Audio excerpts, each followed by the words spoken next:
Bueno, buenas tardes a todas, a todos. Agradecerles la presencia en esta segunda sesión del ciclo de análisis de la propuesta de nueva constitución. Como ustedes verán, agradecer también a quienes nos están siguiendo a través de la radio Valentín Letelier, recuerden, el 97.3 en FM y en el 98 en AM. También en nuestro sitio web, donde también está siendo transmitida esta sesión. Contarles que estamos hoy día muy felices de tener entre nosotros, ¿verdad?, a tan destacados panelistas. Tenemos un invitado de la Universidad Católica, profesor de la Facultad de Derecho de la Universidad Católica y tres de nuestros insignes profesores de esta casa de estudios. Así que vamos a tener en ese sentido una jornada que esperamos sea muy provechosa. La sesión de hoy día está dedicada a los derechos fundamentales en esta propuesta de nueva constitución y el formato que vamos a utilizar es trabajar en primero una ronda de 10 minutos para cada uno, donde puedan ellos presentarnos desde su punto de vista sus comentarios a esta propuesta y posteriormente vamos a hacer unas contrapreguntas o unas profundizaciones en una vuelta nuestra para después darles la palabra a ustedes, así que vayan anotando sus preguntas para que posteriormente las puedan hacer a nuestros invitados.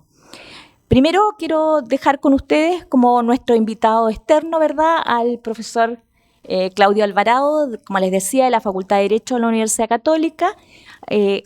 Claudio, como te decía, 10 minutos para esta parte de la exposición. Perfecto, muchas gracias por la invitación. Para mí es de verdad un honor estar aquí conversando con ustedes sobre temas de tanta actualidad y tanto interés.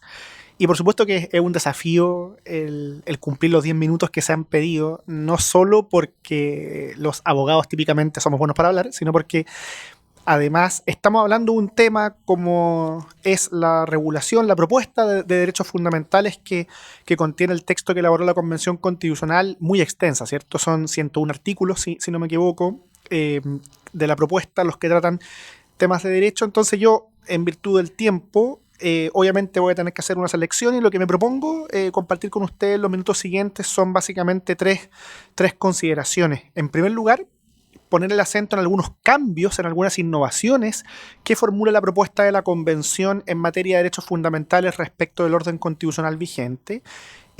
Luego, indicar ciertos riesgos que a mi parecer implican estos cambios, estas innovaciones, ciertos problemas o desafíos en cualquier caso.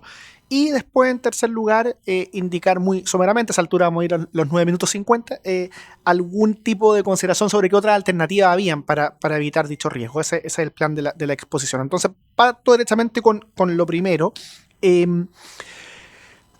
Hay un cambio o un conjunto de cambios relevantes que trae la propuesta de la Convención en materia de derechos fundamentales que dice relación con la titularidad, con quiénes son titulares en materia de los derechos que se proponen.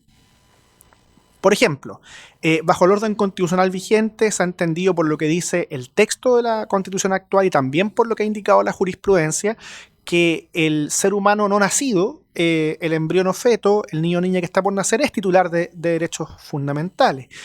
De hecho, eso no ha impedido que exista actualmente una ley de aborto con ciertas causales.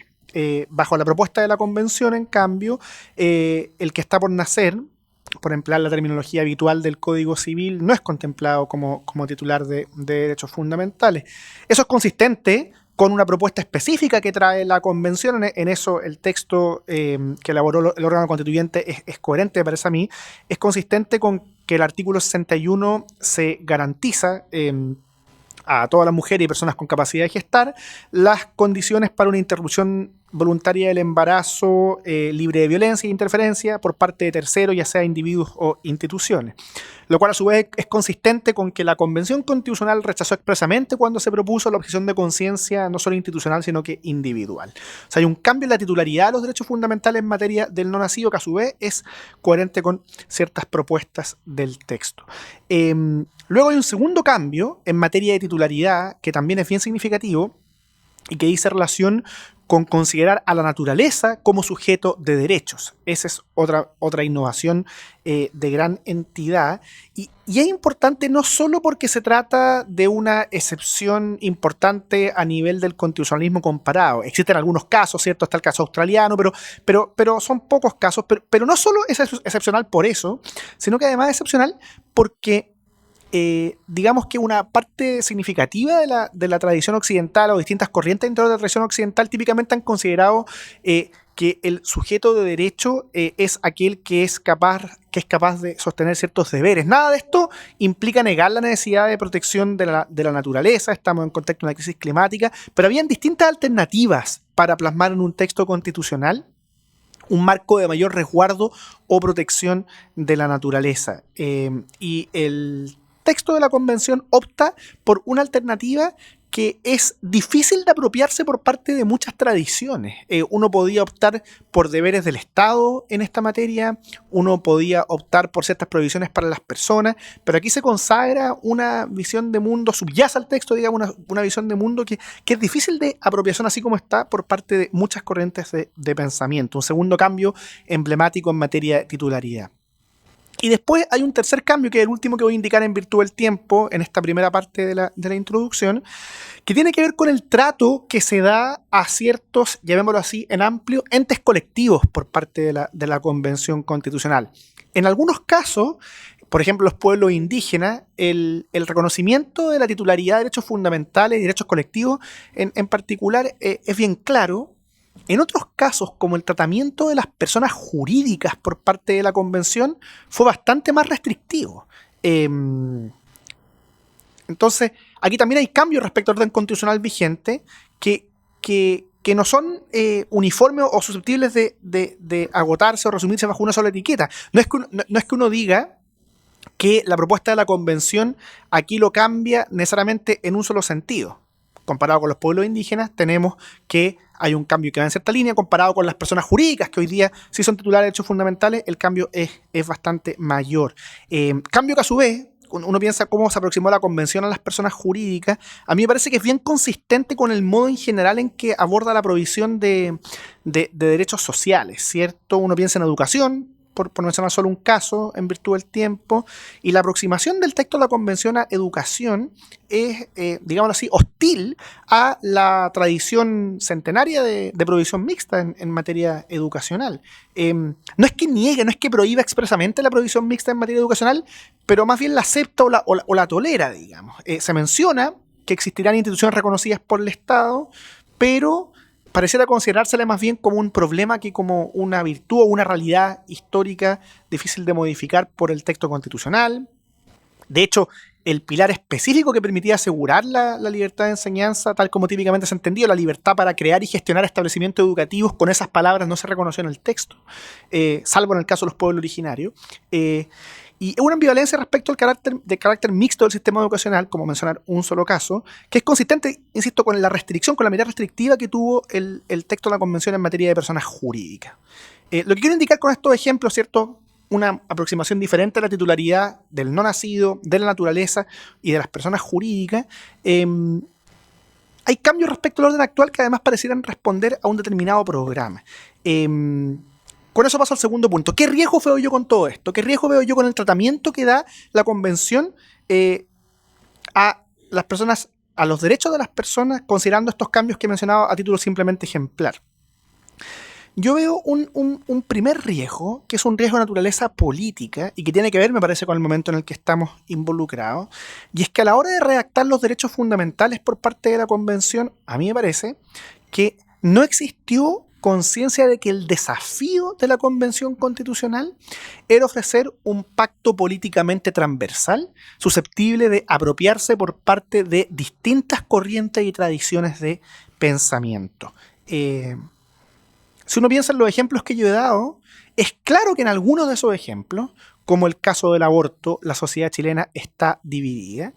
Es claro que en otros de los ejemplos, como la provisión mixta educacional, hay una tradición centenaria en la cual la modalidad de provisión mixta cambia, pero el hecho de su existencia, la verdad es que se remonta muy atrás y por razones de distinto tipo, no solo de principio, también práctica. Entonces, claro, cuando la Convención se aproxima al tratamiento de los derechos fundamentales bajo, a mi juicio, una poca conciencia de que se trata de un pacto político que tiene que ser de vocación mayoritaria, alcance nacional, propiciar transversalidad política, lo que se pone en riesgo es la propia aprobación del pacto, digamos. Yo creo que aquí hay un riesgo importante, un riesgo que tiene que ver, insisto, con el momento que estamos viviendo. Y además creo que hay otros riesgos asociados al modo en que se abordan los derechos fundamentales, que se podrían haber considerado atendiendo el tipo de justificaciones que se dio al cambio constitucional antes de iniciarse el trabajo de la convención. Por ejemplo, se habló mucho, y a mi juicio con buenas razones, esto tenía justificación, creo yo, que había que demandar mayores espacios para el debate democrático, que las mayorías legislativas necesitaban expresarse con menos restricciones. Pero ocurre que cuando hay un articulado tan extenso en materia de derechos, que además en temas sensibles acoge una visión de mundo excluyendo, impidiendo que se apropie por otras, bueno, también ahí hay un problema con cuánto espacio o margen se permite para el debate democrático que antes se invocaba. Yo creo que este tipo de riesgos se debieron también haber sopesado mejor, considerando que acá el desafío era articular un texto que ojalá tuviera mucha duración en el tiempo, estabilidad, legitimidad, y que pudiera ser encarnado o apropiado por grandes mayorías. No se trata de ser ingenuo y de asumir de que el texto iba a ser puramente neutral. Eso no existe, me parece a mí, pero uno sí puede aproximarse a estos temas de modo más cuidadoso o con mayor conciencia de que, sin perjuicio de un énfasis inicial, después esto se puede apropiar por distintas tradiciones, distintas corrientes, distintas personas, no solamente un signo político. Yo creo que ese tipo de riesgo existen y tienen que ver en parte con el tipo de modificaciones que antes indicaba en la primera parte de la presentación. Paso a el último punto. ¿Había otra opción? Porque cuando uno formula este tipo de reparo, análisis crítico, que por supuesto es simplemente esquemático en virtud del tiempo, la pregunta que se podría, o la interpelación que se podría formular de vuelta, la réplica en cualquier caso, sería decir, bueno, pero ¿qué otra opción había, digamos? Si aquí siempre hay ganadores y perdedores, los derechos nunca son puramente neutrales. Bueno, a mí me parece que sí había otra opción. Uno puede pensar en modelos de derechos sociales distintos, está el caso alemán, está el caso español, pero si uno quiere ir más en amplio y pensar de los derechos en general, no solo en los derechos sociales, bueno, a mí me parece que en el instrumento ancla del lenguaje de los derechos contemporáneos, que es la Declaración Universal de los Derechos Humanos, que digamos nos acompaña desde mediados del siglo XX, nosotros sí teníamos otra alternativa. Cuando uno revisa el modo en que se redactan los derechos en la Declaración Universal de Derechos Humanos, la verdad es que la gran mayoría de los derechos están redactados de modo amplio, abierto, con la conciencia de que en los detalles vamos a discrepar. Artículo 19. Todo individuo tiene derecho a la libertad de expresión y de opinión. Pero después, si vamos a discutir en los detalles cuándo se vulnera o no la libertad de expresión, bueno, tendrá que debatirlo el legislador de cada país, vendrán las bajadas o aterrizajes, por decirlo de modo coloquial en cada caso. La Declaración Universal es consciente de que nosotros vamos a concordar de los derechos en términos generales, pero luego los detalles vamos a discrepar. Hay, me parece a mí, un documento particularmente sensible a la relación que debemos perfilar entre el régimen democrático y la protección de las exigencias básicas de justicia formuladas bajo el lenguaje de los derechos. Son muy pocas las cláusulas que están establecidas de modo categórico en la Declaración Universal de Derechos Humanos, pero muy importante. Es la protección del núcleo civilizatorio, cuando se dice que nadie estará sometido a esclavitud, a servidumbre, que nadie podrá ser arbitrariamente detenido, preso. Ahí sí es categórico. En la generalidad de la formulación de los derechos es más sensible a la discrepancia, al diálogo democrático. Yo creo que eso era posible en el caso de la Convención Constitucional, y que haber tenido esa conciencia, haber tomado ese otro camino, nos habría llevado, creo, a un cuadro que, pensando en el momento político que está el país, podría haber sido diferente. La conciencia de, si enfocábamos, por mencionar solo el caso que yo traté terminando la presentación, o sea, al inicio de la presentación, la titularidad de derechos fundamentales, uno podía correr menos riesgo, podía haber tenido quizás un destino distinto el plebiscito y lo que venga después, con independencia cuál sea su resultado. Me quedo ahí porque ya estamos en el tiempo. Muchas gracias. Muchas gracias, Claudio, por respetarnos el tiempo. Gracias también por la exposición. Recuerda que vamos a tener una vuelta. Te dejo planteado al tiro lo que se me ocurre, que pudieras hacer una ya precisión en cuanto a los derechos que señalaba, tanto de la titularidad del derecho a la vida, educación y personas jurídicas, ¿verdad? Y nos pudieras más bien cómo habrías propuesto esto de alguna forma distinta, dado lo general que hablabas al final. Dejamos ahora a la profesora doctora Alejandra Zúñiga de nuestra casa de estudio. Alejandra, también 10 minutos y después damos la vuelta. Yo te aviso. Bueno, muy buenas tardes. Agradezco la invitación a este espacio de discusión académica.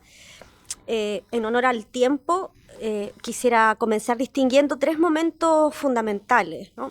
Primero, el diseño de la Convención Constituyente. Segundo, el proceso mismo de discusión para la elaboración del proyecto de nueva Constitución. Y en tercer lugar, el resultado. Respecto del diseño, yo creo que hay que destacar, hay que recordar que, bueno, por algo todos los ojos del mundo están y estuvieron, además durante el proceso, ¿verdad?, puestos en Chile.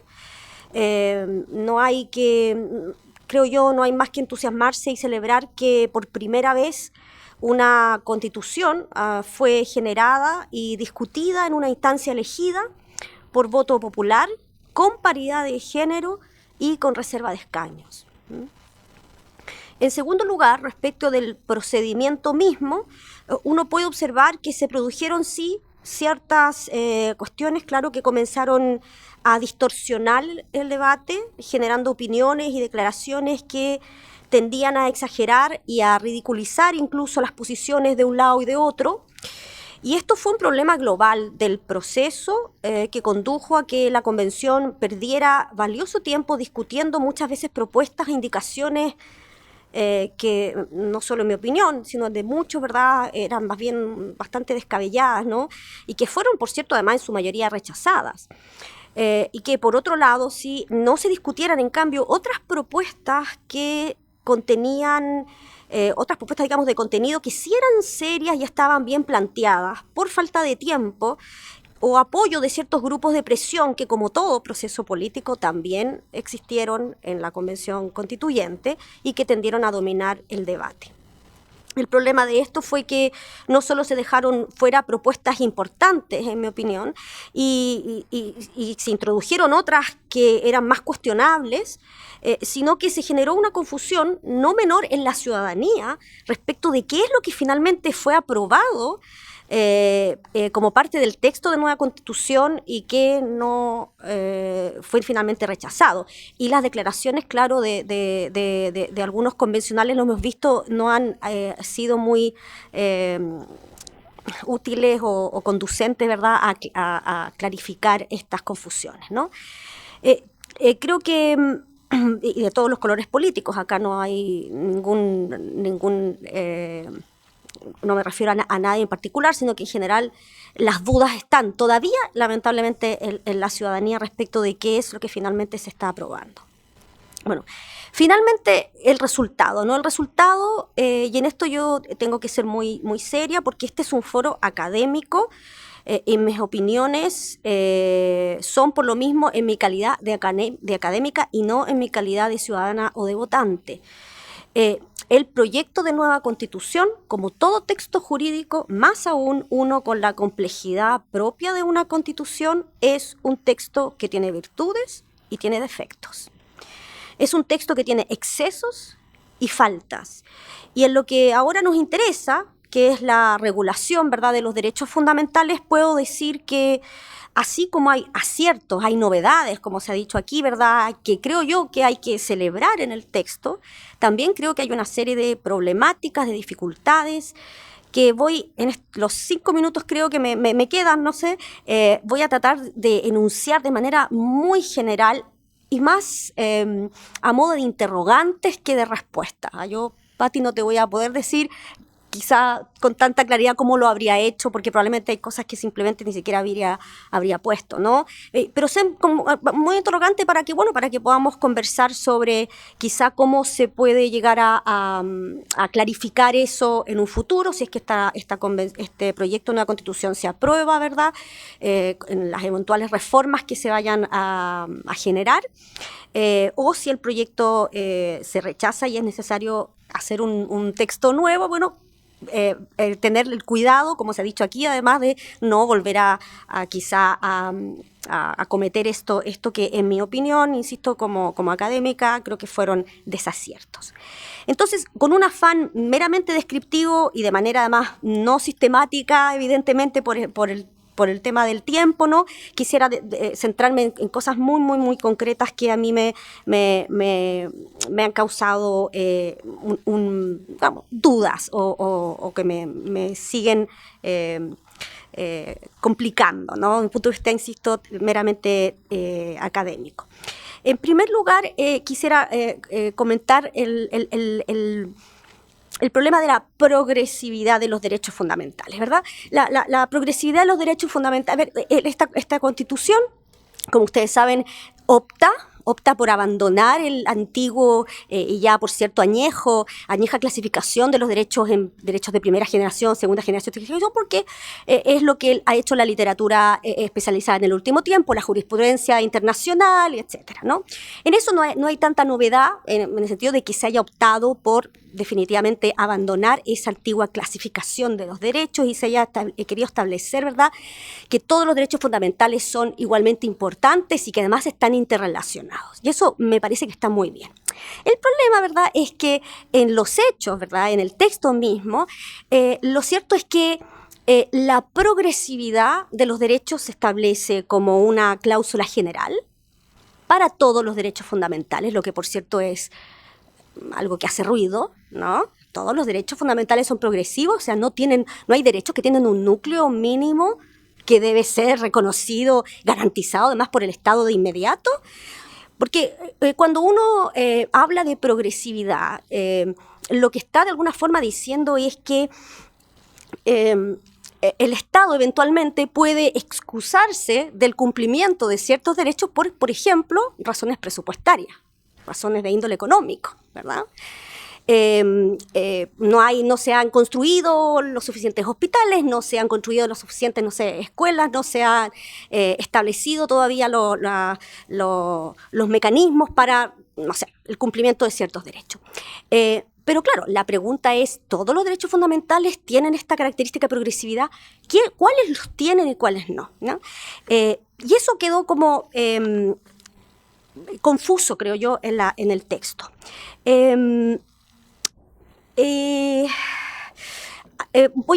Voy a volver a la progresividad en un momento, pero como voy en orden como está el texto, hay una referencia a cuando se habla del derecho a la igualdad, se habla de igualdad sustantiva. Y eso es como bien interesante, ¿no? En general la doctrina habla un poco de lo clásico, que es igualdad ante la ley, igualdad en la ley, ¿verdad? No discriminación, por cierto, yo le habría puesto no discriminación arbitraria. Creo que ha sido un desacierto hablar de discriminación a secas. La discriminación es diferenciación, simplemente. Hay discriminaciones que son positivas, hay discriminaciones que son justas.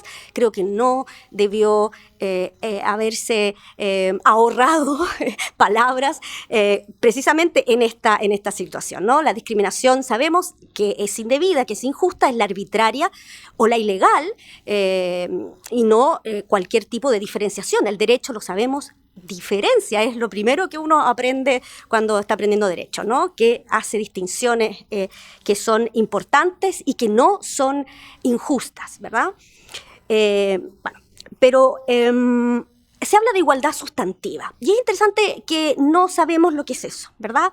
La igualdad en doctrina se puede pensar que igualdad sustantiva puede referirse a igualdad de oportunidades, que se menciona más adelante, ¿verdad? O puede ser igualdad material, o puede referirse a igualdad de resultados. Ahora, todos estos criterios de igualdad son bien diferentes, ¿no?, en lo que implican de exigencia para el Estado. Entonces, me queda la duda un poco de qué es lo que quizás se quiso decir, y bueno, van a ser los tribunales y va a ser el legislador luego quien va a tener que cumplir esa tarea nada sencilla de explicarnos qué quiere decir con esto de igualdad sustantiva, ¿no? Bueno, voy a volver a progresividad con dos ejemplos. Llama la atención que en materia de educación no hay progresividad. Es interesante. se dispone de garantías como yo no había leído en pocas cartas, ¿verdad?, de derechos, una garantía tan extraordinariamente fuerte. Se dice que el Estado tiene la obligación en materia de educación, ¿verdad?, del financiamiento directo, permanente y suficiente. O sea, aquí ya nos queda clarísimo que estamos hablando de un derecho, digamos, propiamente exigible, de inmediato, completo, para el Estado, ¿no? Aquí la palabra progresividad no aparece en todo lo que es el artículo relativo o los artículos relativos a la educación. Y uno puede decir, perfecto, todo muy bien. El problema es que, de nuevo, hay otros artículos, hay otros derechos que, sin embargo, sí han sido, podríamos decir, castigados con la cláusula de progresividad. Y aquí me llego de cabeza el derecho a cuidado sanitario, ¿no? El derecho a la salud. Lo primero que se dice es que el derecho a la salud, en cambio, sí está regido por esta cláusula de progresividad y que por lo mismo, ¿verdad?, muy similar a lo que ocurre con la Constitución actual, ¿verdad?, es un derecho que está, digamos, que podrá ser de alguna forma exigible en la medida en que los recursos físicos y humanos del Estado así lo permitan. Las cláusulas de progresividad, creo yo, son complicadas cuando van en un texto constitucional en el espacio de los derechos fundamentales, porque en el fondo lo que al menos ha hecho nuestra jurisprudencia y nuestra doctrina históricamente ha sido utilizar esa cláusula para exculpar al Estado por el cumplimiento de derechos fundamentales. Y en el caso del cuidado sanitario ha sido la tendencia histórica, ¿no?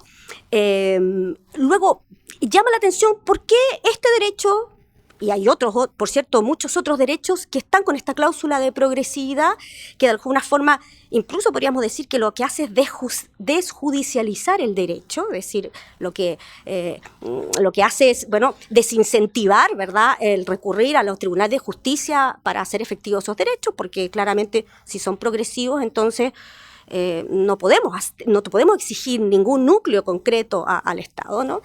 En cambio hay otros derechos, como por ejemplo el derecho a la educación, que extrañamente, por alguna razón, está tan fuertemente, digamos, garantizado. Sí, ya. Y para terminar, salud mental, por ejemplo, que está mencionada también al final en el caso del derecho a la educación, o sea, en el derecho a cuidado sanitario, y también mencionada, pero directamente con la famosa cláusula de progresividad. Cuando, si tuviéramos que ponernos a conversar sobre la importancia de los derechos, que eso debiera haberse, creo yo, conversado, ¿verdad?, en el espacio de la convención, creo que los números habrían evidenciado que si había algo que no debía tener este tipo de cláusulas de progresividad era, por ejemplo, salud mental, ¿no? como una prestación sanitaria que sí valía la pena darle una prioridad como la que se le dio a otros derechos. Bueno, hay muchas otras cositas chiquititas que se podrían decir, pero por honor al tiempo lo dejo hasta aquí. Gracias. Muchas gracias, Ali. Tal vez en la otra vuelta podemos profundizar ahí. Recordarles que que este evento es organizado por la Facultad de Derecho de la Universidad de Valparaíso, ¿verdad? Que estamos siendo transmitidos a través de la radio Valentín Letelier, donde también nos pueden seguir. Y continúa con nuestro panel la profesora Pamela Prado, doctora también en Derecho, de nuestra casa de estudios. Pamela, 10 minutos. Muchas gracias. Buenas tardes a todos y todas. Agradezco la instancia de poder participar en estos comentarios. Mi situación es bien distinta y estoy en bastante desventaja porque yo no soy especialista en derechos fundamentales, tampoco soy especialista en derecho constitucional, yo soy más bien, mi área de especialización es el derecho civil. Pero resulta que hay un área de los derechos fundamentales que a mí me ha preocupado desde el año pasado, antepasado, que tiene que ver con la responsabilidad civil por vulneración a derechos fundamentales. Y claro, mi preocupación fundamental ahí tiene que ver con propiciar un diálogo fecundo que se puede presentar producto de la interdisciplinariedad. Aquí confluye no solamente el derecho de los derechos humanos, el derecho constitucional, sino que también el derecho de la responsabilidad civil. Y por mucho que en materia de reparación, en materia de ante vulneraciones a derechos fundamentales, se señale por parte de la doctrina y la jurisprudencia internacional particularmente que priman las reglas y principios del derecho de los derechos humanos, la verdad sea dicha es que en muchas de aquellas reglas y principios está presente la responsabilidad civil. La determinación del tipo de daño que se produce, la determinación de la imputabilidad, la relación causal, los tipos de víctimas, si son víctimas directas o víctimas por repercusión, todas esas son nociones propias de la responsabilidad civil, y de ahí entonces que yo creo que un diálogo fecundo y armónico se puede dar. Entonces me ocurrió una cuestión bien peculiar, que es que el año pasado publiqué un artículo donde me preguntaba si es que era necesario que en una posible nueva Carta Fundamental se incorporara una norma que estableciera el deber de reparar el daño por esta vulneración a derechos fundamentales, una norma entonces con el rango constitucional, precisamente dentro del debate de proyecto de nueva Constitución. Y la pregunta no era baladí, porque si nosotros miramos nuestro entorno latinoamericano, es del caso que la gran parte, una buena parte de las constituciones latinoamericanas tienen normas en esos términos. Si nosotros revisamos, por ejemplo, la Constitución de la República Federativa de Brasil, la Constitución de Costa Rica, la Constitución Política de los Estados Unidos Mexicanos, por cierto, la Constitución Política de Colombia, la Constitución de Ecuador, en general, con mayor o menor amplitud se consagra este deber de reparar el daño por vulneración a derechos fundamentales. Entonces, aquí, si uno hace una mirada, si uno da un vistazo a lo que hacen estas constituciones, la verdad es que no todas, evidentemente, siguen un mismo sistema. Hay algunas constituciones que consagran el deber de reparación del daño respecto de ciertos y determinados derechos, no respecto de todos los derechos fundamentales que consagra la Carta específica. En otros casos se consagra el deber de reparación cuando quien ha vulnerado los derechos fundamentales es el Estado, por sí o a través de sus agentes o la administración o los órganos de la administración pública, pero no así los particulares. Hay, en cambio, otras cartas fundamentales que consagran un deber de reparación de carácter general, es decir, sin distinguir si es que es el Estado o un particular el que ha llevado a cabo este daño a los derechos fundamentales. Entonces, bueno, evidentemente que cuando estuvo listo el proyecto de nueva Constitución, por cierto que yo me aboqué a mirar cómo había quedado instalado aquello, y me doy cuenta que, a mi juicio, el proyecto peca, por un lado, de exceso y por otro lado peca de defectos. Si uno repasa el capítulo referido a derechos fundamentales, vemos en primer término que no hay una norma de carácter general que reglamente o que establezca o que preceptúe que frente a la vulneración de cualquier derecho fundamental, ya sea por el Estado, por un particular, o sin individualizar en definitiva quién es el dañador, va a reparar el daño, va a estar obligado a reparar el daño. ¿Qué es lo que hay? Lo que hay son algunas disposiciones que, como les digo, con mayor o menor amplitud, y algunas con una amplitud que es excesiva y que peca además de una falta de técnica legislativa bien preocupante, consagran este deber de reparación. Por ejemplo, y me voy a quedar en una norma en particular que es la que quisiera, digamos, además poner en nuestra lupa. Por ejemplo, se consagra a propósito de los derechos de los niños, niñas y adolescentes, que el Estado asegurará por medio de un sistema de protección integral de garantías que existan mecanismos para su restitución, sanción y reparación. Ahí hay consagración expresa de que el Estado asegurará un sistema de reparación frente a vulneraciones de niños, niñas y adolescentes. Guarda silencio respecto de otros derechos.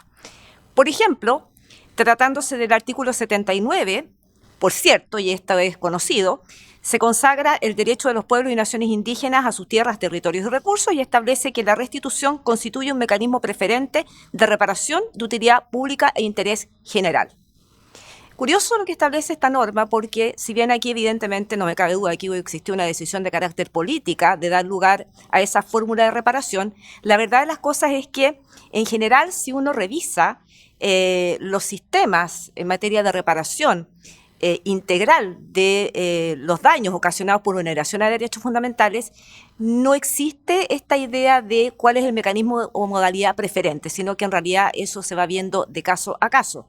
Por cierto, que por ejemplo la Corte Interamericana de Derechos Humanos ha establecido en ciertas sentencias el deber de restituir tierra, pero no así en todas. Así que obviamente que no me voy a ocupar de esa norma. Esta norma, como les digo, es bastante conocida, pero ahí también, como les digo, está señalado el deber de reparación. También hay una suerte de deber de reparación, pero de manera mucho más restrictiva, cuando se trata de el establecimiento de indemnizaciones de perjuicios y compensaciones cuando una persona ha sido absuelta o sobreseída o ha sido condenada erróneamente por error judicial, y ahí entonces también se establece un deber no de reparar el daño, sino que más bien de indemnización.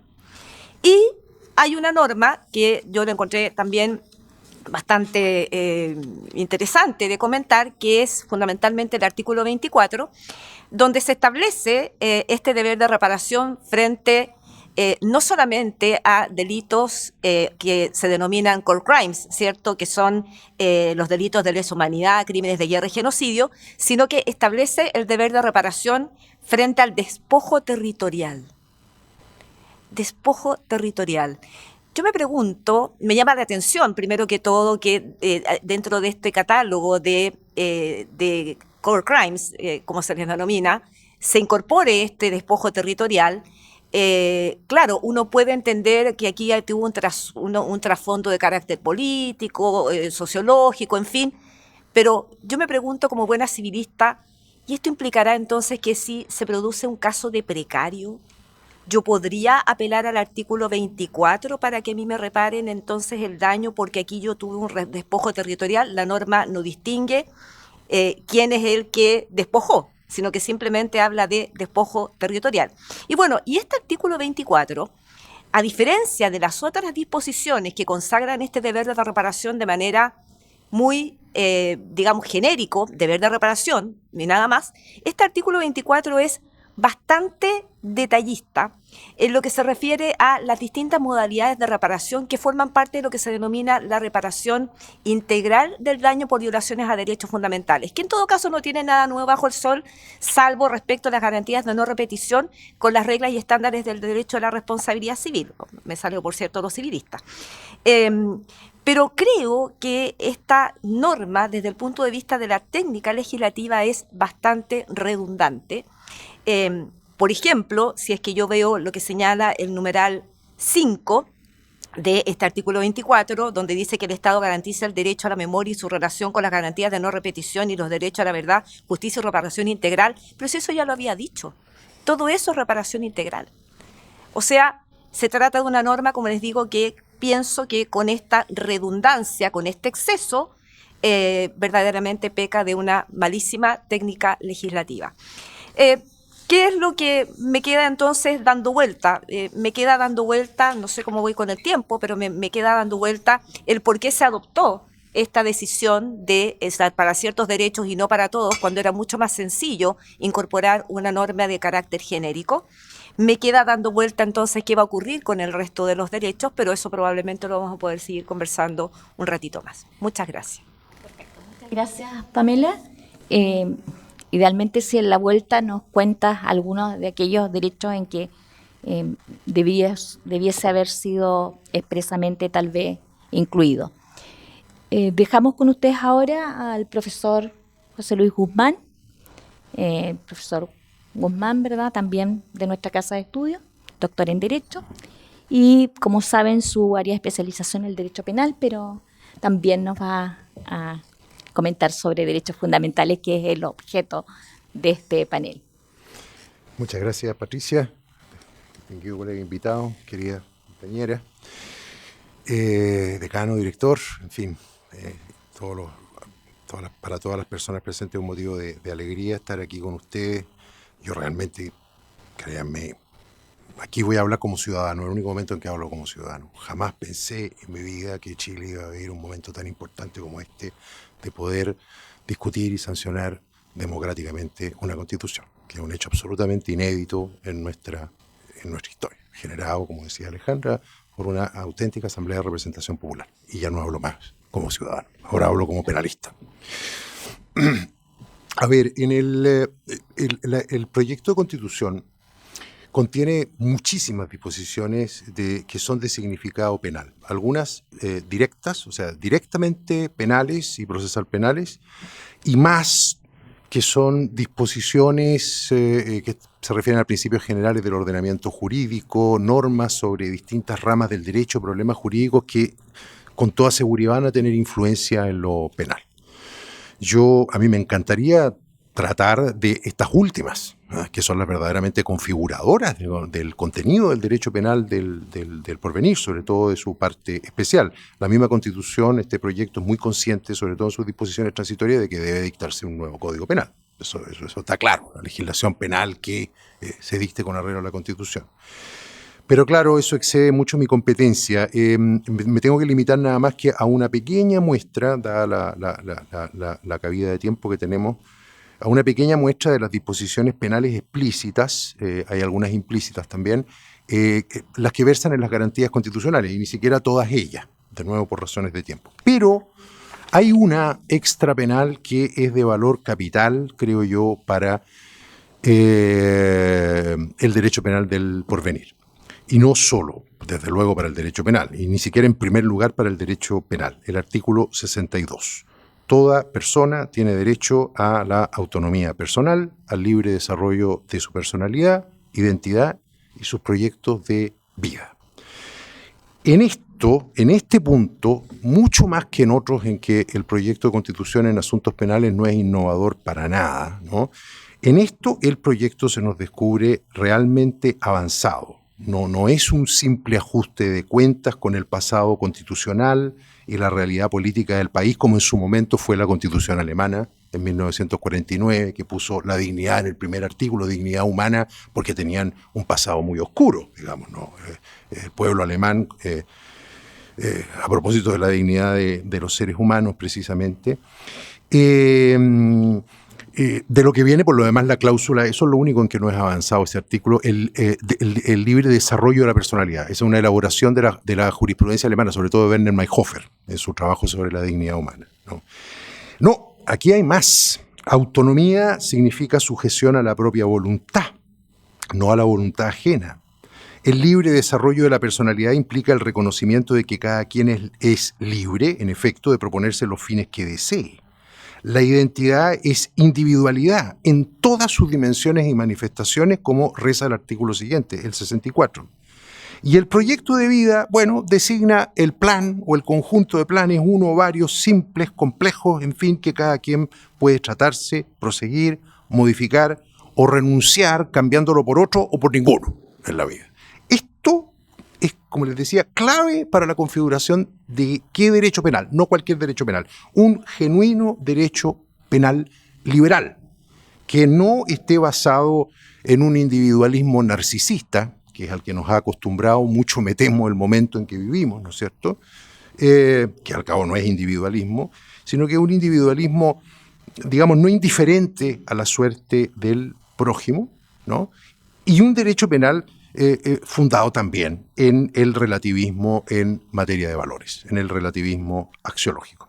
En este sentido, las proyecciones que tiene el artículo 62 para el derecho penal del porvenir son enormes y en parte pueden colmar lagunas de este proyecto, como en materia de culpabilidad, de personalidad de la responsabilidad penal, que yo veo hecho en falta en su articulado, y en parte pueden templar esta disposición algunas asperezas en ciertos artículos propiamente penales del proyecto. Voy a los principios propiamente penales, como digo, aquellos que constan y no todos los que constan en la capítulo de las garantías.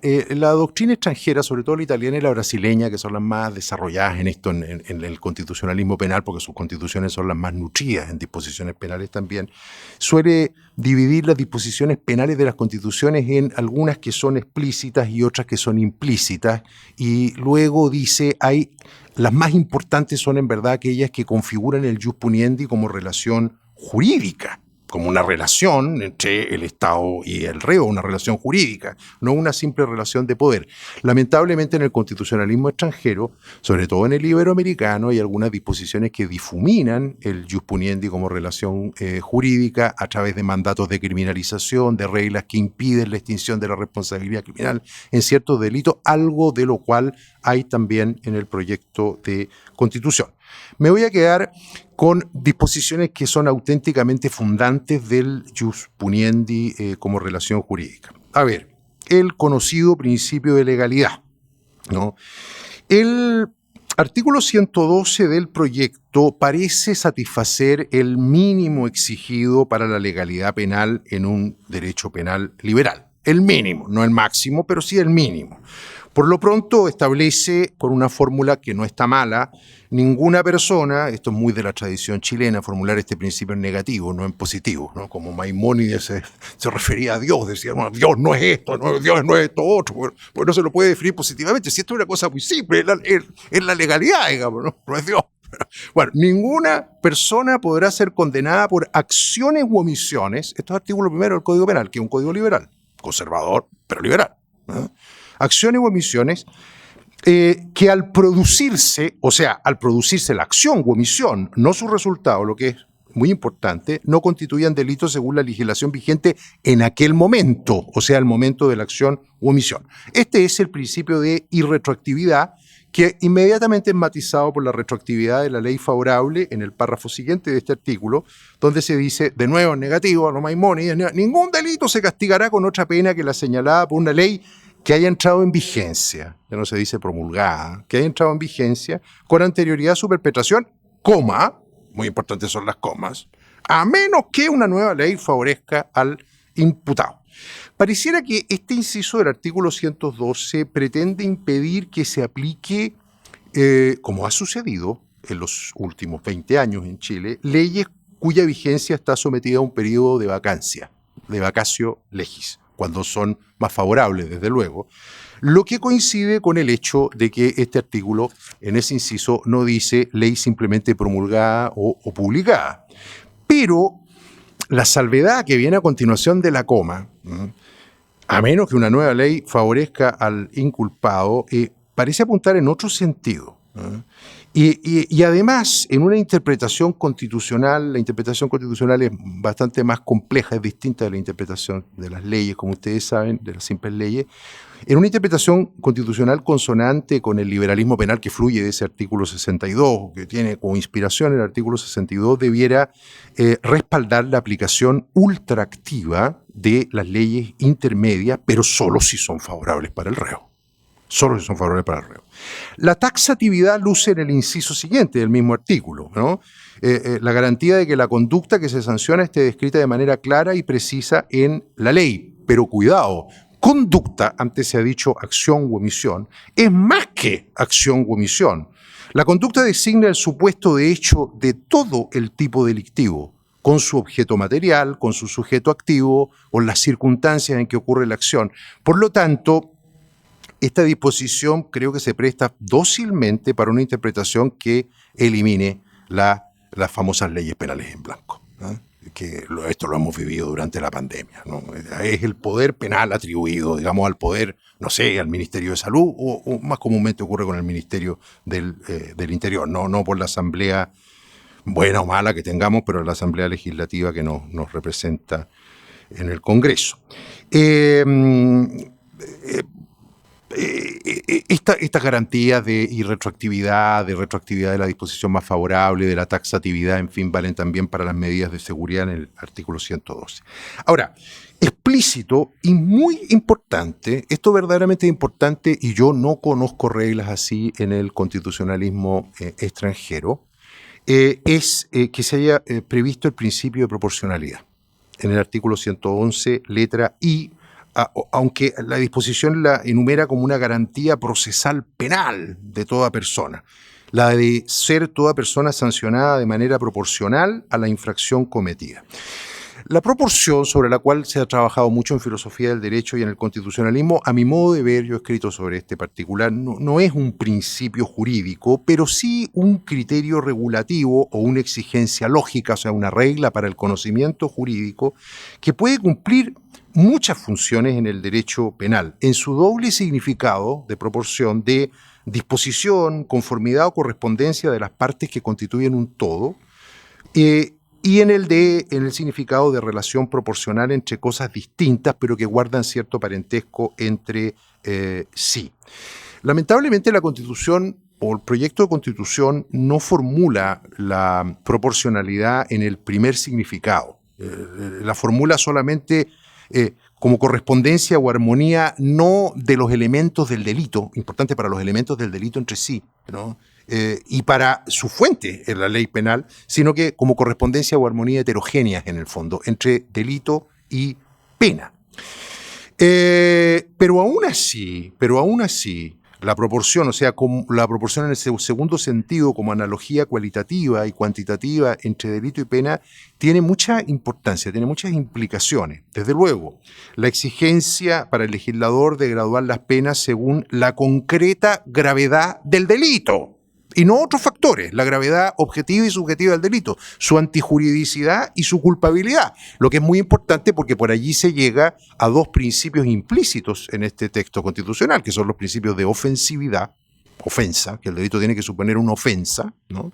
Y el principio de culpabilidad, que tampoco está explícito, ¿no? Luego, claro, se llega a la indispensable divisibilidad de las penas, porque las penas indivisibles no se pueden proporcionar. Y se llega finalmente a la proscripción de las penas fijas, que las tenemos, y perpetuas. ¿Cómo es el presidio perpetuo? Esto es muy interesante, porque entre sus prohibiciones de penas inhumanas consta nada más la prohibición de la pena de muerte, no de las penas perpetuas como hacen los portugueses, como hacen los brasileños, como hace en general, digamos, el constitucionalismo actual.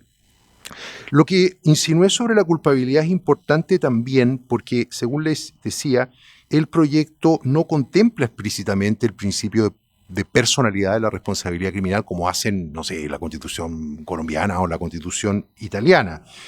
Se limita a decir en uno de los muchos guiños, ojo, que hace a la Constitución de 1980 y de la legislación alumbrada o engendrada, según el punto de vista de cada cual, ¿no es cierto?, ¿no? de esa Constitución, se limita a proscribir las presunciones de derecho de la responsabilidad penal, de lo que nuestra doctrina ha derivado del principio de culpabilidad, en fin, de una manera un poco retorcida, pero indirecta, pero en fin, ¿no? Esto es bien curioso porque admite implícitamente las presunciones iuris tantum, y lo hace a renglón seguido de una disposición que reconoce constitucionalmente el principio de inocencia, o la llamada presunción de inocencia. Esto no se entiende. Si hay presunción de inocencia, no puede haber presunciones simplemente legales de responsabilidad criminal, ¿no? Entonces, en fin, se le puede sacar bastante partido a lo de la proporcionalidad. Y finalmente termino con la cuestión en este brevísimo esquema, con la cuestión de la humanidad. Lo que se llama principio de humanidad es parte de la idea del derecho, no es estrictamente un principio penal, tampoco se contrae al problema de las penas. La idea de humanidad impone respetar la personalidad moral, la entidad psicofísica, la individualidad intersubjetiva y por lo tanto política, cultural, civil, familiar y social del reo, del sujeto pasivo del jus puniendi. Y aunque tiene muchas proyecciones en el derecho penal, es innegable que la humanidad clama particularmente por sus fueros en el sector de las penas y de su ejecución. Por eso es que con nuestro CIFDE, nuestro Centro de Investigaciones de Derecho Penal, de Filosofía, perdón, todo sea por orden, Filosofía del Derecho, y a continuación viene el Derecho Penal, en el libro que preparamos y que entregamos a la Convención Constitucional, había una propuesta concreta de formular el principio de humanidad positivamente, ¿no? Es decir, que las penas deben respetar la humanidad del condenado. Esto lo hace la Constitución italiana. El proyecto no lo hace indirectamente en el artículo 337 a propósito de los sistemas penitenciarios, muy indirectamente. Lo que existe en él, y con esto termino, Patricia, son algunas penas prohibidas, no todas las que debiera contener, pienso yo, una constitución a la altura de los tiempos. Está prohibida la pena de muerte. Sí, bien, pero esto está prohibido en Colombia desde 1867, o sea, en fin, no es ninguna novedad. La sumisión a torturas, penas o tratos crueles, inhumanos o degradantes. Esto tampoco es novedoso. Se prohíbe el extrañamiento. Esto sí. El destierro, la relegación, el exilio. Se prohíbe la confiscación de bienes. No es novedoso. Se prohíbe, esto viene de muy antiguo, la pérdida de derechos previsionales como pena. No se dice ni una palabra sobre las penas perpetuas, sobre las penas de prisión de duración larga, en fin. Ahora, hay vías para implícitamente, en la misma Constitución, obtener argumentos contra ese tipo de penas, particularmente no el fin, sino que un poco el sentido que atribuye a las penas otro artículo, pero que no voy a alcanzar a mencionar, que es el artículo 32. Bueno, pero con esto quedo hasta acá. Perfecto. Muchas gracias, José Luis. Recordarles especialmente a nuestros auditores, ¿verdad?, que estamos en esta segunda sección del ciclo de análisis de la propuesta de nueva Constitución, organizado por la Facultad de Derecho de la Universidad de Valparaíso. Agradecer, por supuesto, a quienes escuchan la radio en estos minutos. Y vamos a pasar a una ronda más rápida, más de, como yo digo, que un poco se refieren a las cosas que ya les había dado en la vuelta anterior como tarea, pero especialmente considerando que esto es una obra perfectible, ¿verdad? Y por lo tanto, desde el punto de vista de algunos de los aciertos y desaciertos que ustedes encuentran en ella, pudieran ahí profundizar. 3 minutos para cada uno para que el público también después tenga la posibilidad de hacer preguntas. Claudio. Bien, voy a intentar decir 3 cosas, una por minuto.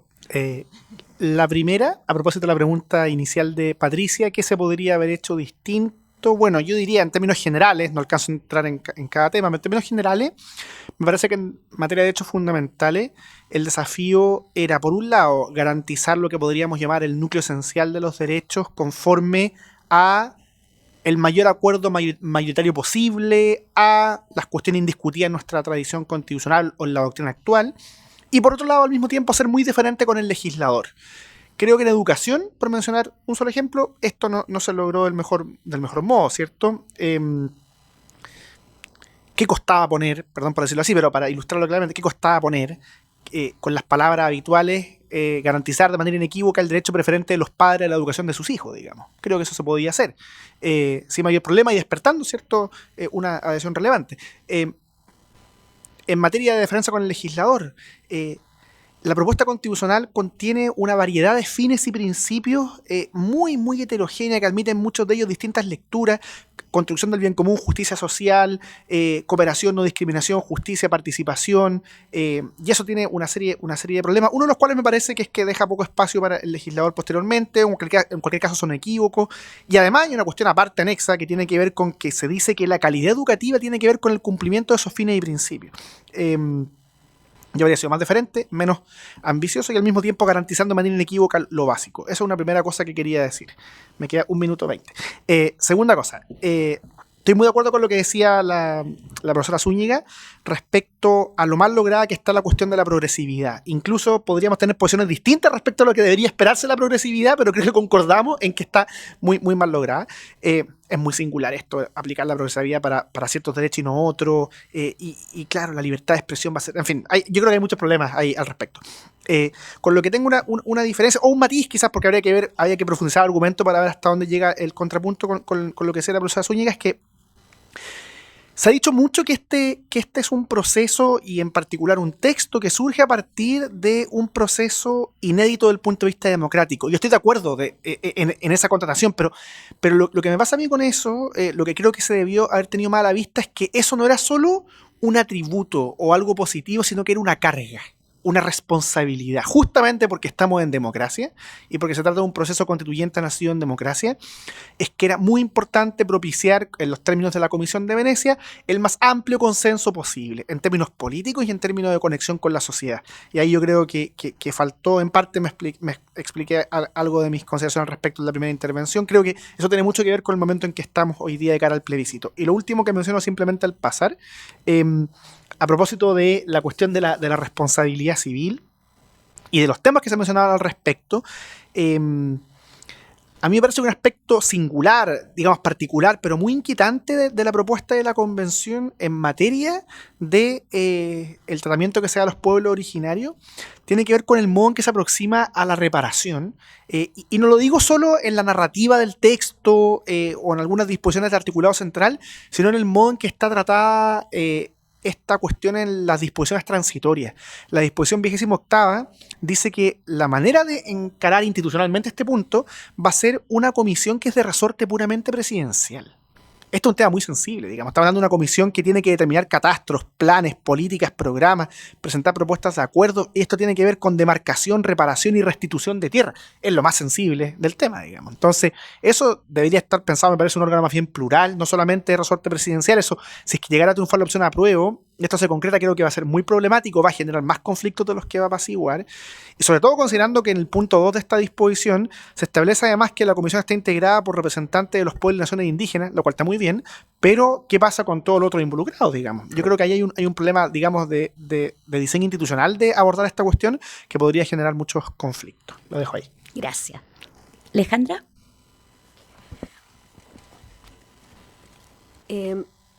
Sí, yo creo que un minuto nada más, ¿no? Porque si me pongo a hablar después no paro.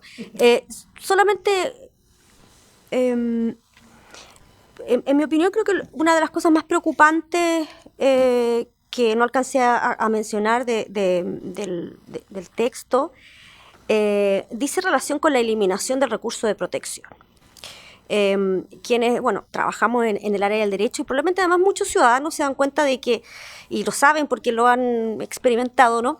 El recurso de protección probablemente ha sido, con todos los defectos que tiene, evidentemente debido a la restricción en el tipo de derechos que se protegen, pero por la vía de la propietarización se han podido ir ampliando, etcétera. Pero la cosa es que el recurso de protección en la actualidad ha llegado a ser un mecanismo extraordinariamente efectivo de protección de derechos fundamentales, ¿no? O sea, digamos, no fue concebido así en la Constitución, al principio de la Constitución del 80, pero la jurisprudencia y la doctrina permitieron transformar, en verdad, el recurso de protección en lo que hoy es uno de los mecanismos probablemente más efectivos, más eficientes de protección de derechos fundamentales. Y yo, en mi propia vida profesional, he tenido la oportunidad de hacer uso, ¿verdad?, para la defensa de los derechos de estas personas, por ejemplo, las personas que vivían con VIH-Sida, ¿verdad? En su momento yo presenté recursos de protección para poder garantizarles derecho a cuidado sanitario, precisamente, el derecho a los medicamentos en su momento, y con eso logramos salvar la vida a esas personas que pudieron recibir sus medicamentos en el momento en que lo necesitaban. Y esto, el recurso de protección es una herramienta que creo yo no era fácil de reemplazar y que habría sido evidentemente la idea reemplazarlo por un mejor recurso. Y ojo, creo que eso no fue así. Hay que decir esto con toda la seriedad que lo amerita el momento, ¿verdad? El recurso de protección fue eliminado y se reemplazó por lo que se llama ahora una acción de tutela. Una acción de tutela que ya no se presenta entre los tribunales de apelaciones, sino que se presenta ante los tribunales de instancia, es decir, no se sabe bien exactamente cuáles son los tribunales de instancia. Se supone que eso lo va a determinar luego la ley, pero son los tribunales de primera instancia, eso es lo único que uno sabe, ¿no?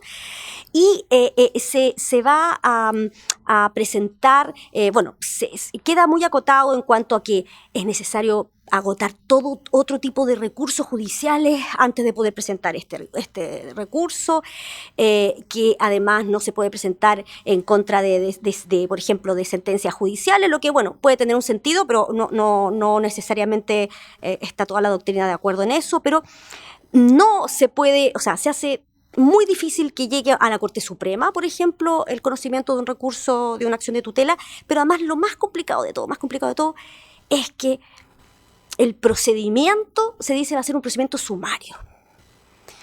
¿Qué es lo que es un procedimiento sumario? El procedimiento sumario, yo no soy experta en derecho procesal, pero lo he hablado con varios procesalistas, y la verdad es que lo que dicen los procesalistas es que un procedimiento sumario puede durar, en promedio, 1 año, 2 años en resolverse. Para los que saben, un recurso de protección, lo normal, ¿no?, es que puede resolverse en 2 semanas, en 1 mes. A ver, primero el tema de qué va a pasar ahora, ¿verdad?, con esta acción de tutela en los tribunales, además de primera instancia. La Corte Suprema ha generado durante todos los años de vigencia de la Constitución actual, ¿verdad?, una experticia en el conocimiento de cuestiones constitucionales, de cuestiones de derechos fundamentales, que ha sido importante. Ahora ya la Corte Suprema no va a tener gran participación, de hecho se le restringe, y esto va a ser conocido por tribunal de primera instancia y a lo más va a llegar a las Cortes de Apelaciones. ¿Quién sabe cuándo? 1 año, 2 años, ¿no? Ahora, creo que esta es una gran deficiencia técnica del proyecto, el eliminar de esta manera uno de los recursos, de los mecanismos que más permitían proteger los derechos fundamentales de las personas, sobre todo en situaciones de urgencia, situaciones de emergencia. Y creo que habría sido, sé que a lo mejor no todos están de acuerdo, probablemente en la convención constituyente no estaban todos de acuerdo con esto que es la judicialización de los derechos. Probablemente por ahí vino la razón por la que se generó este cambio, pero me parece que ha sido, que es un retroceso en materia de derechos fundamentales. Yo creo que esto es un retroceso en materia de protección de derechos fundamentales, y lo que podemos confiar nomás, ¿no?, es que la ley luego pueda corregir el modo en que se quedó, en el fondo, redactado esta disposición, de manera en que se pueda, pues, hacer lo que, en mi opinión, aquí está mi opinión como técnica, ¿no?, debió hacerse, que era hacer un mejor recurso de protección. Un recurso de protección más protector de derechos y no uno menos protector. Eso. Gracias. ¿Dame? Yo quiero hacer 2 comentarios. Uno, respecto a específicamente el tema que yo estaba abordando, ¿no?, que tiene que ver con la reparación. En este primer comentario lo voy a resumir en A y en B. Primero A. Yo creo que se perdió la oportunidad de haber establecido una norma de carácter más general que abarcara a todos los derechos fundamentales y no solamente aquellos que específicamente están establecidos. Como les digo, hay falencias y hay redundancias que la verdad no se entienden, no se entienden desde el punto de vista de la técnica legislativa.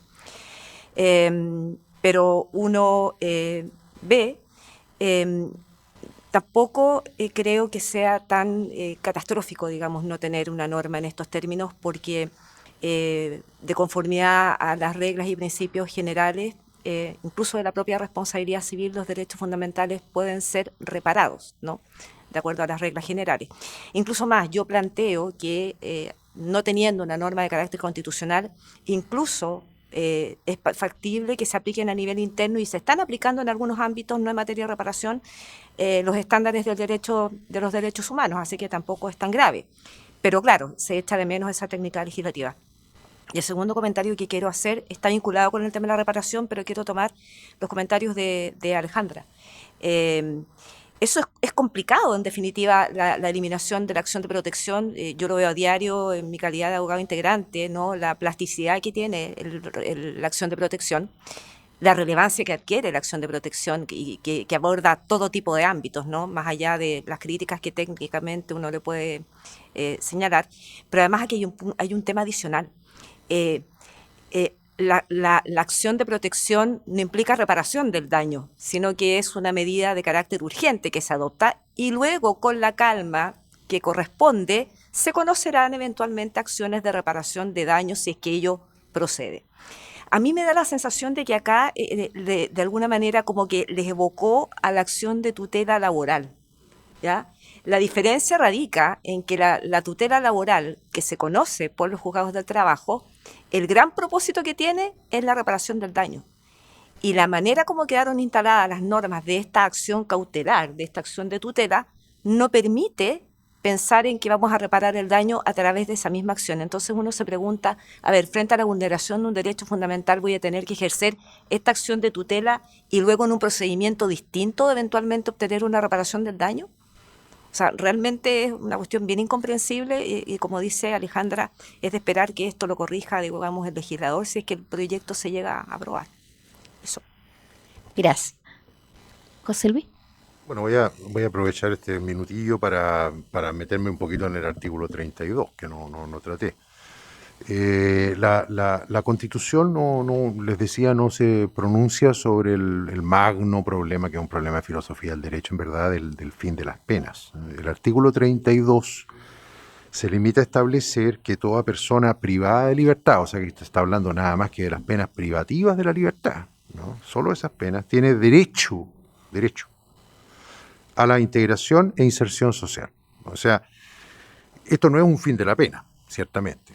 Es un derecho del reo, que tanto puede ejercerlo como no. Y está bien formulado así, porque no es el Estado que se mira a sí mismo y dice que el Estado tiene el poder, la facultad de resocializar, de integrar. No, es el sujeto pasivo, el iusponiente, que no deja de ser una persona, un ciudadano, el que tiene ese derecho.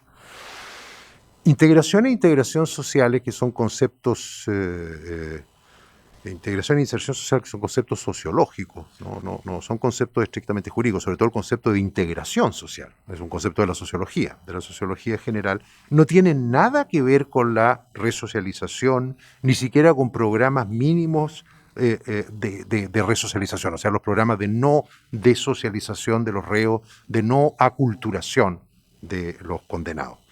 Claro, esto se sabe muy bien en la criminología, en el sector penitenciario, el afán de incluso, no digamos de resocializar, que en fin, eso es una simple quimera, sino que el afán de insertar simplemente e integrar en la sociedad a una persona presa, mientras esté presa, es una perfecta contradicción en los términos, porque la prisión lo que hace es liquidar un componente constitutivo de la persona humana, que es precisamente su libertad. No se puede insertar ni integrar socialmente a una persona presa, porque la prisión lo que hace es justamente destruir la inserción y la integración social. Sin embargo, si se toma en serio esto de la inserción social, basta con eso, inserción, ni siquiera la integración, ¿no? La inserción social, si se la toma en serio, obligaría al legislador del futuro a prescindir de las penas perpetuas, que no aparecen como prohibidas directamente en la Constitución, y a admitir la libertad condicional en toda pena, en toda condena, al cabo de algún tiempo que eso sí todavía permita al condenado insertarse socialmente. O sea, esta disposición tiene sobre todo un gran valor postpenitenciario. Y la otra disposición que me gustaría mencionar es el artículo 53. Allí se consagra, dentro de los derechos y garantías constitucionales, el derecho fundamental a vivir en un entorno seguro y libre de violencia. Y se determina que el Estado, que debe proteger equitativamente a todas las personas en el ejercicio de este derecho, lo que desgraciadamente no es la realidad en el Chile actual, ¿no? tiene asimismo el deber de desarrollar una política de prevención del delito, son palabras de este proyecto, que considere especialmente las condiciones materiales, ambientales y sociales. En esta cláusula yo querría ver un punto de partida verdaderamente inédito para algo que Chile jamás ha disfrutado, es decir, una política criminal criminológicamente fundada, científicamente fundada, que exige tomar en consideración las condiciones sociales en que se producen la violencia y el delito. Me basta con eso. Perfecto. Muchas gracias. Ahora vamos a abrir un espacio de preguntas con el público. Mientras hacemos eso, les recuerdo que el próximo lunes, ¿verdad?, nos vamos a encontrar en el tercer ciclo, o la tercera sesión, perdón, de este ciclo de análisis de la nueva Constitución, así que los dejamos a todos cordialmente invitados. Tenemos ahí, parece, la primera pregunta. Allá. Eso.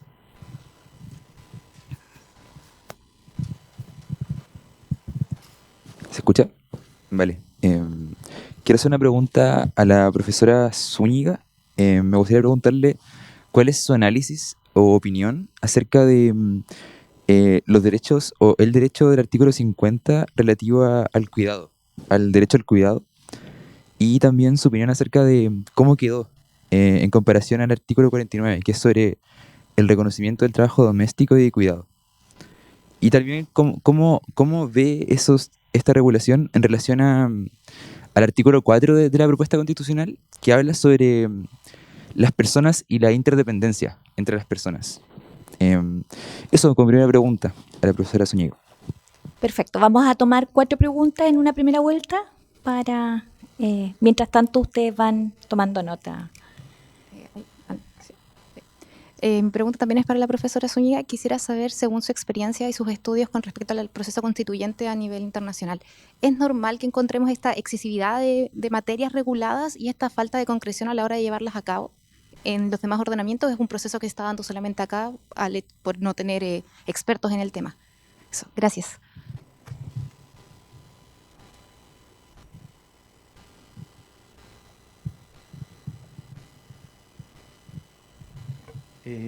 Mi pregunta es para la profesora Zúñiga y también para la profesora Pamela. Es el cómo hacer este mejor recurso de protección para evidentemente suplir las falencias y todas las críticas que tiene el recurso de protección hoy en día. Si es acotándolo a ciertos derechos, dado que el catálogo es muchísimo más grande ahora, es mejorando los filtros de admisibilidad de los recursos. ¿Cuál creen que es la mejor fórmula para poder mejorar el recurso de protección como lo tenemos hoy? Eso.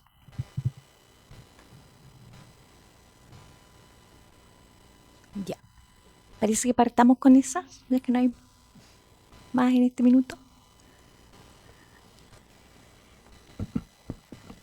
Ya, agradezco mucho las preguntas.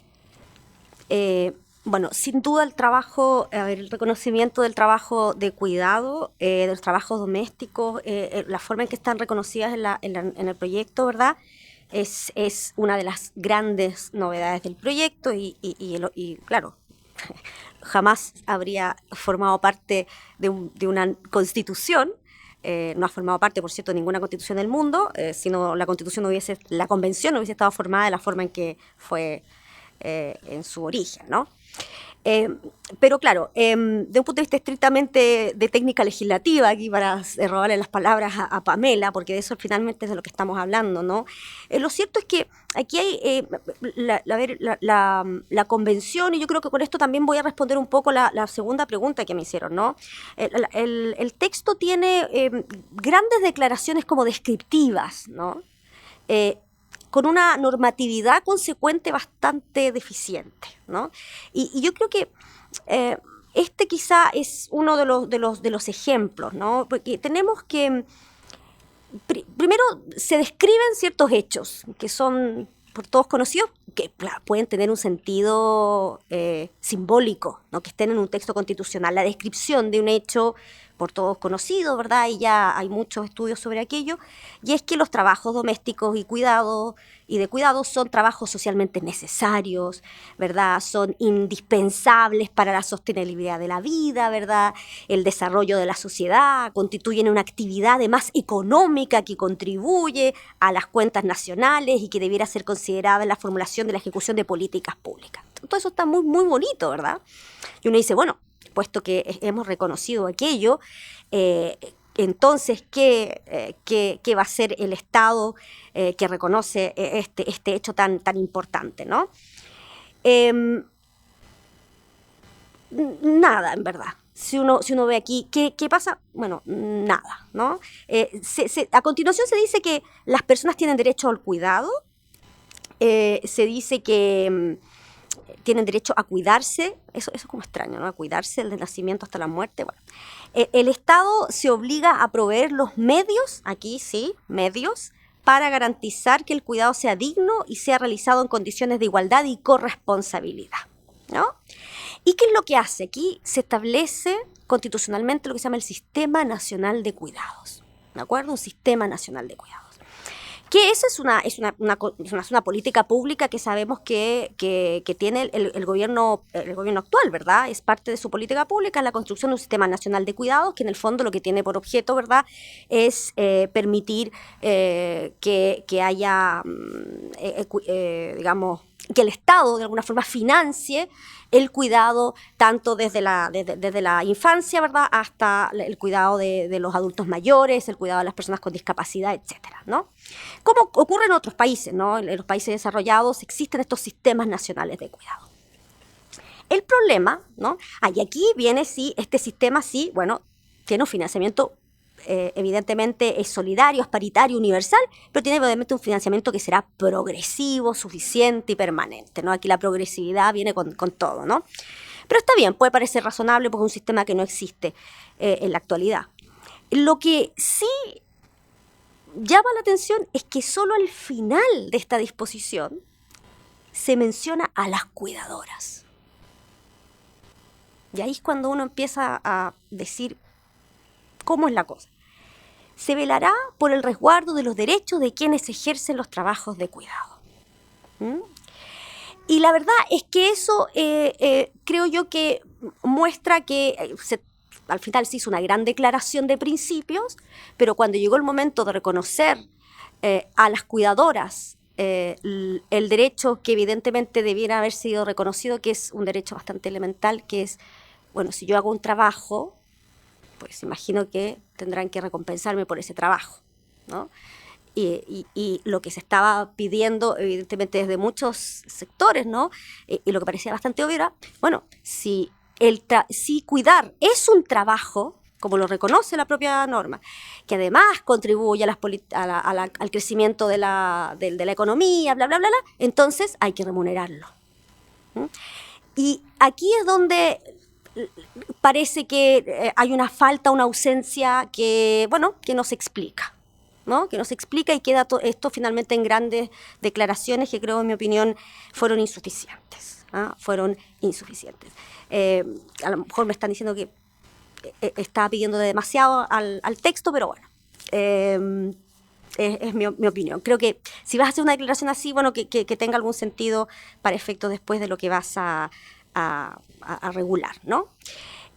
Ahora, bueno, la pregunta que me hizo, que me hicieron por allá era si es normal, ¿verdad?, esta falta de concreción o esta mala técnica legislativa y que tiene que ver con... A ver, es que lo que pasa es que el proceso que está viviendo Chile en estos momentos es un proceso inédito que no ha existido en ningún país del mundo, en la historia de la humanidad. Nunca jamás una constitución había sido escrita de la forma que se está escribiendo esta, o que se escribió esta. ¿De acuerdo? Entonces, no tenemos referentes, no tenemos a quién mirar para saber si el resultado de este texto era inevitablemente el resultado que fue. ¿De acuerdo? Entonces, yo como que no podría responder esa pregunta. Hubiésemos quizá querido que hubiera mejor técnica legislativa, que hubiera habido quizá mayor rigurosidad en muchas materias, claro. Pero la cuestión es que la forma en que se hizo, que tiene un valor democrático, por cierto, como ha dicho José Luis, absolutamente fundamental, probablemente a lo mejor no permitía obtener un texto mejor. Pero eso es algo que va a quedar primero la ciudadanía es la que va a tener que decidir, ¿verdad? Aquello en un plebiscito que viene ahora, y además esto va a quedar para la historia, ¿no? O sea, esto es algo que por eso que todos los otros países están mirando la experiencia chilena. Y lo especial de esta experiencia chilena, además, es la participación de las mujeres, por primera vez en la historia del mundo, escribiendo una constitución. Ahora, si el resultado fue suficiente o no, aquí yo creo que hemos destacado defectos, ¿verdad? Virtudes y defectos, pero es la ciudadanía la que finalmente va a tener que tomar esa decisión. ¿Cómo hacer un mejor recurso de protección? Esto es súper nuevo, yo creo que a lo mejor incluso la Pamela puede aquí responder más, ¿no? Un mejor recurso de protección, en mi opinión, habría sido un recurso de protección que simplemente eliminara las barreras de acceso que tenía el recurso actual, o que tiene todavía el recurso actual, que solo lo restringe a la protección de determinados derechos. Pero en cuanto a lo que es el procedimiento, que es brevísimo, que está radicado en un tribunal superior, ¿no? Un tribunal de apelaciones, y que luego además debe ser visto por la Corte Suprema, donde hay una tercera sala que está especializada hace muchos años en el conocimiento de este tipo de violación de derechos, creo que yo no le habría hecho cambios a eso. Yo lo que habría hecho es ampliar el recurso de protección. Por supuesto que eso habría significado una enorme complejidad desde un punto de vista de cómo los tribunales van a interpretar, ¿verdad?, lo que es estas cláusulas de progresividad y todo eso. Por supuesto, eso habría tenido que ser resuelto por los tribunales, como es resuelto por otros tribunales en otros países del mundo, ¿no? Pero lo que se hizo fue ir, creo yo, en la dirección contraria, ¿no? De finalmente quitarle a la acción de tutela de derechos toda su fuerza en cuanto herramienta de protección. Pami, si tú mejor. Yo insisto, no es mi especialidad, pero concuerdo completamente con Alejandra. Creo que desde el punto de vista técnico, que me gusta mucho la técnica, ciertamente eliminando, como decía Alejandra, las barreras de entrada y permitiendo que cualquier derecho pudiera ser justiciable a través de la acción de protección, bastaba. Y respecto de la pregunta, y esto ya lo contesto como abogado integrante de la Ilustrísima Corte de Apelaciones de Valparaíso, respecto de la pregunta en cuanto a mejorar o no los mecanismos de admisibilidad, la verdad de las cosas es que existe un mecanismo que determina la admisibilidad o no de las acciones de protección, y que funciona bastante bien. Ahora, errar es humano, y de repente, por cierto, que se pasan ciertas acciones de protección un poco la barrera, ¿no? Porque se cometen a veces errores, pero ese mecanismo existe y es bastante eficiente. Así que sí, yo concuerdo con Alejandra y concuerdo en general con lo que se ha dicho acá respecto de que este es una falencia importante del proyecto, la eliminación de la acción de protección. Nada más. ¿Puedo agregar algo? No fui preguntado, pero me interesan los temas preguntados. Así que dos cosas muy breves. Lo primero, sobre el sistema de cuidado. Hay algo que a mí me llama la atención también en lo que está propuesto en el artículo 50, y es que en varias materias la propuesta constitucional explicita que al menos va a admitir la participación de instituciones particulares, privadas o de la sociedad civil. En fin, ahí me gustaría, por una serie de consideraciones políticas, morales que no hay tiempo para explicitar o para desarrollar, yo quisiera que esto se favoreciera, pero la verdad es que al menos en algunos casos se admite, al menos se dice que se admite. Y aquí, en materia del sistema de cuidado, ni siquiera se menciona eso, y de hecho se dice expresamente que tiene un carácter estatal. Yo creo que eso tiene problemas de viabilidad práctica, también problemas de principio vinculados al tema de la interdependencia y cómo hacemos efectiva la solidaridad entre las personas. Creo que ahí hay también un defecto de la propuesta en cuanto a ni siquiera explicitar que se va a admitir la participación de la sociedad civil en la provisión de ese eventual sistema de cuidado. Y respecto a la otra pregunta, Claro, es cierto que con las características específicas y singulares que tiene este proceso es inédito, pero nosotros sí tenemos antecedentes de otros procesos constituyentes en el marco de regímenes democráticos, digamos. O sea, de eso sí hay antecedentes. Y yo creo que desde ese punto de vista uno le podría hacer dos críticas a la propuesta de la convención. Uno y algo ya ha dicho la profesora Zúñiga, que al menos me parece que está latente en su comentario, es que el texto es muy disparejo. O sea, en algunas materias detalla demasiado, en otras dice muy poco, en algunas dice mucho, pero no se traduce institucionalmente en nada concreto. Y entonces ahí yo creo que hay un problema y tiene que ver en parte con, a mi juicio, no haber escuchado, no haber advertido recomendaciones de lo que podríamos llamar estándares del constitucionalismo global. Pienso, por ejemplo, en algunas cosas que se decían en el informe de la Comisión de Venecia, la Comisión Europea para la Democracia a través del Derecho, que visitó Chile, y en estas materias sugirió cosas que yo creo que se podrían haber al menos considerado en mayor medida. No lo puedo leer entero, obviamente, pero dice que la nueva constitución deberá ser un documento unificador capaz de recuperar la confianza de la ciudadanía, y para eso, parafraseo, se requiere primero que satisfaga en la mayor medida posible las expectativas de numerosas y muy diversas categorías de personas y grupos políticos, que sea suficientemente clara y técnicamente completa y sólida, y que sea políticamente viable para que se aplique debidamente. Luego agregue, con esto cierro, que a menudo se requiere recurrir a un mayor grado de generalidad en el lenguaje constitucional y a un menor grado de detalle, dejando la flexibilidad adecuada para la interpretación e implementación legislativa. Uno podría discrepar de eso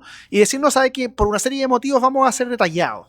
Yo no estaría de acuerdo con eso, pero me parece que si esa era la propuesta, debía ser al menos más consistente, digamos, y no lo que ocurre con el texto, que yo creo que tiene un curioso efecto, y es que a personas de distintas, digámoslo así, sensibilidad o tradiciones políticas o jurídicas, nos inquieta, no obstante tengamos discrepancia entre nosotros, porque está esa inconsistencia en que en algunos temas está muy desarrollado y en otros, en cambio, dice muy poco, y da la paradoja que en algunos temas que dice poco, las constituciones típicamente sí debieran ser más claras y más contundentes.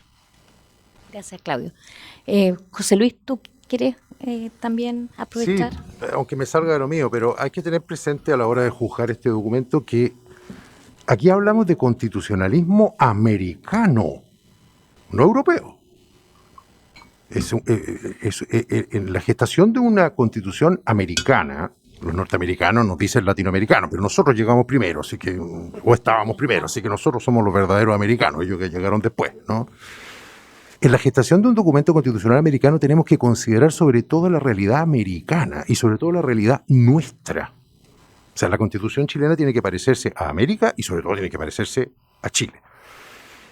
De ahí que para mí no es ninguna sorpresa que se haya previsto derechos de la naturaleza. Ninguna. Esto ya está en muchas constituciones de nuestro continente. En muchas. Y en legislaciones. Y en nuestra propia legislación penal. El delito de maltrato de animales, que fue reformado ya en 2 o 3 oportunidades, pero en la última reforma ya fue verdaderamente sustancial porque pasó a ser configurado como un delito contra la salud y el bienestar de los animales. Es más, del animal vertebrado, singular. Esto ya está en nuestra legislación. Y a mí, para mí es personalmente un desafío interesantísimo, que es un problema de filosofía jurídica, claro, el rever el concepto de derecho subjetivo, el rever el concepto de sujeto de derecho, el cambiar completamente de paradigma para ver cómo insertamos esto adecuadamente dentro de los conceptos jurídicos fundamentales, la relación entre sujeto, objeto de derecho, en fin. Y hay mucho trabajo hecho ya en la filosofía jurídica interesante, nuestra, iberoamericana, y el penalismo, por supuesto. Voy a recordar nada más que a dos, a Juárez Tavares en Brasil y Zaffaroni en la Argentina, que tienen libros sobre este particular. De la Pachamama como sujeto de derechos, digamos, ¿no? Gracias. Yo también quería aprovechar de, no sé, también me preguntar tal vez de una pregunta respecto del cómo ven ustedes en el tema del recurso de protección, dado el abuso también que hubo de este recurso. Las agencias, que creo lo conversábamos la vez pasada en la sesión anterior, las nuevas agencias que aparecen, ¿verdad?, en la protección de ciertos derechos fundamentales. En el propio derecho al cuidado, por ejemplo, aparece ahí una agencia, y cómo ven en esa medida la posibilidad de que haya esta instancia de resguardo del derecho sin una tutela jurisdiccional de emergencia como la que se establece a través del recurso de protección.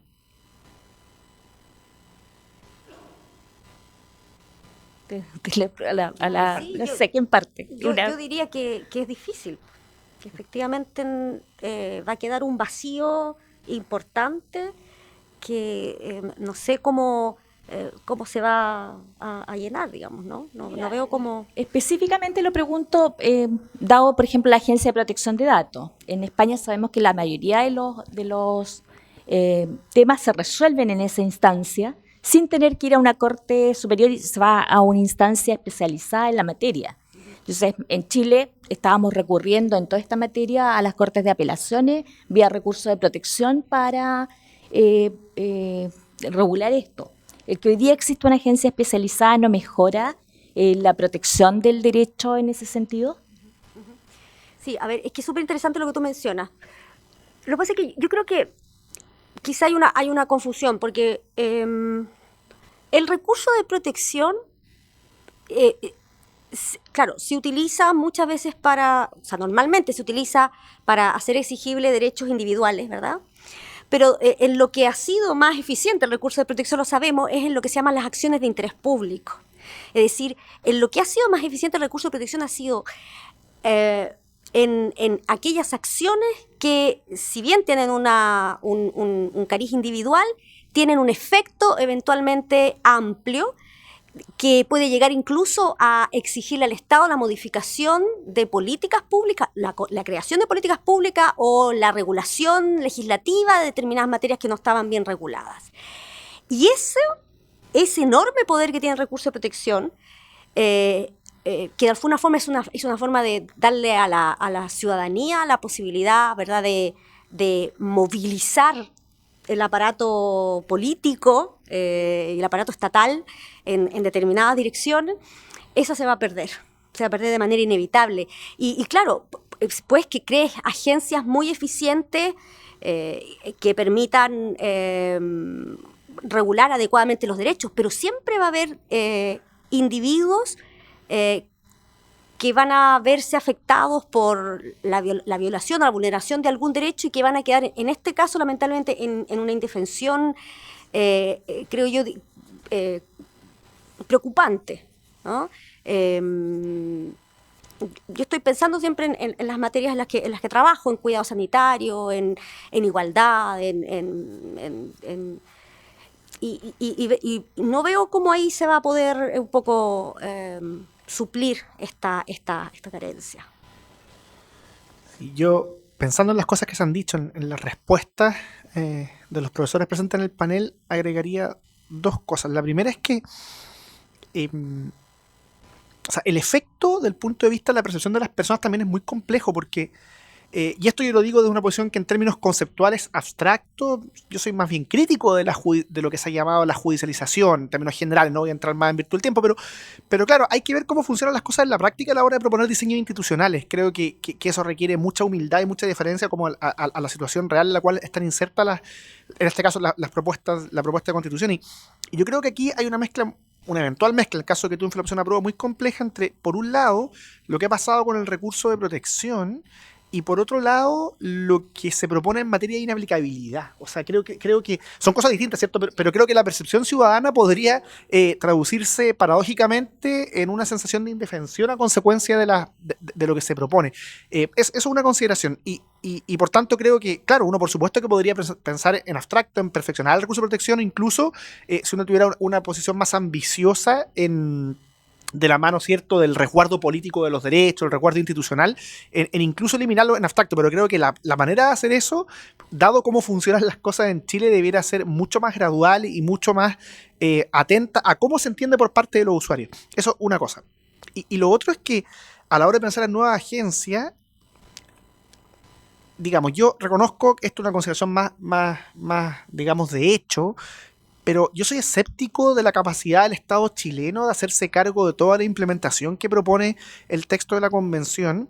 Si uno considera la cantidad de plazos legales involucrados, de propuestas legislativas, de comisiones, creo que son más de 50 iniciativas que van entre 3 meses y 2 años plazo que hay que presentar, agencias que instalar. Yo creo que uno considera lo que es capaz hoy día el Estado chileno, y esto es con independencia de la opinión que uno tenga respecto al gobierno de turno, sino las capacidades del Estado son obviamente muy precarias para muchas materias. En cualquier caso, esto requiere un tipo de prioridad, de gradualidad, que así como está, me parece que no da abasto a la situación actual, o no con la ambición que se pretende, y entonces creo que eso tampoco permite descansar en las agencias que se plantean, al menos no de manera inmediata.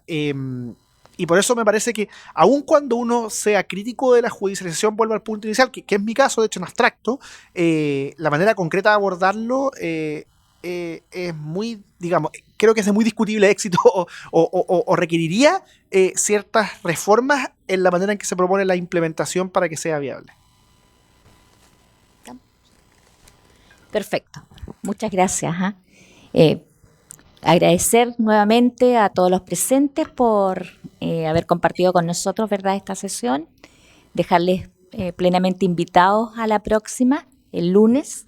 Nos encontramos nuevamente a las 6 de la tarde en este mismo lugar y a través de la Radio Valentín Letelier, que gentilmente, ¿verdad?, transmite este ciclo tan importante para la difusión de un texto que es como han dicho muchos aquí, un verdadero ejemplo y el cual está siendo observado por muchos lugares del mundo. Así que contribuimos como Facultad de Derecho a generar este espacio de análisis, de reflexión, con todas las miradas, de forma paritaria también. de forma bien paritaria en todos los espacios, así que nos dejamos invitados hasta la próxima. Muchas gracias nuevamente a todos ustedes.